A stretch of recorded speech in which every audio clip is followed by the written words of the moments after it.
The investigations into the deadly car blast near Delhi's Red Fort, which has now claimed 13 lives, intensified sharply on November 13th as agencies detained two more individuals in Uttar Pradesh.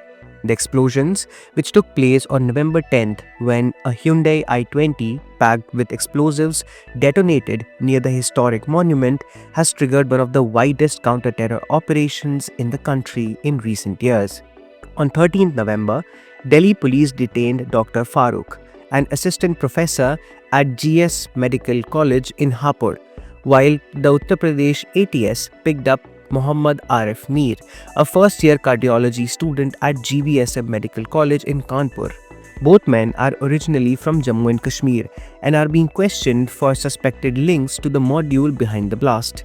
Investigators believe Arif Mir may have been connected to Dr. Shaheen Saeed, the woman doctor arrested earlier for amassing explosives.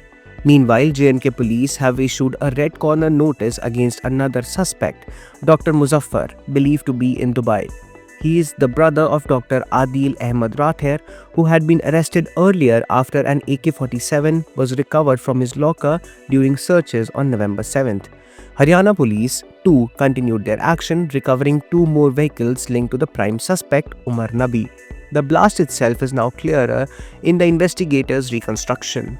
DNA analysis carried out on November 11th confirmed that it was indeed Dr. Umar Nabi, a resident of Pulwama and an assistant professor at Al Falah University, who was driving the vehicle when it exploded. CCTV cameras tracked his movements throughout the previous night, from being seen at the Mewat toll in Nuh district to entering Delhi through the Badarpur border and even walking near a mosque close to Ramlila Maidan hours before the explosion. Security teams later found a severed hand on a nearby rooftop, and forensic teams have been collecting metal fragments and other debris from the Sri Digambar Jain Lal Mandir, where shrapnel had scattered during the blast. As the probe widened, the focus shifted strongly towards Al Falah University in Faridabad, which appears to be a common link between several suspects. The union government has ordered a forensic audit into the university's records and asked the Enforcement Directorate to trace its money trail. The Association of Indian University has suspended its membership, stating that the institution, quote, does not appear to be in good standing, end quote. While NAAC or NAC has issued a show cause notice after the university falsely displayed accreditation details on its website. The website has since been taken down.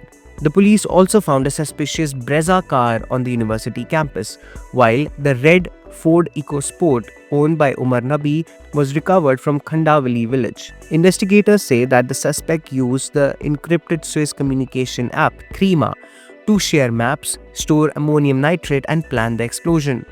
Officials now believe that a sum of over Rs 26 lakhs was pooled by the module to source materials for the bomb. Across Jammu and Kashmir, security forces have launched a wide-scale counter-terror operation. Raids by the Counterintelligence Wing are underway at multiple locations linked to Jamaat-e-Islami members and families with ties to Pakistan and Pakistan-occupied Kashmir. 6 persons in Baramulla have also been bound down under law. Properties linked to suspected associates are being searched, and door-to-door identity verifications are being carried out in Shopian and Pulwama. The crackdown also extends beyond Jammu and Kashmir. Assam police have arrested 17 people for allegedly lauding the blast on social media. As the probe expands across states, academic institutions and cross-border networks, investigators are piecing together what appears to be a highly organized, well-funded, quote-unquote, white-collar terror module operating behind the facade of medical education and academic respectability. With more arrests expected, the coming days may reveal an even wider web behind one of the most shocking attacks to hit the capital in recent years. That's all for now. For more such videos, please subscribe to The Hindu. If you have any feedback or suggestions for us, please write to us at videos@thehindu.co.in. Thank you.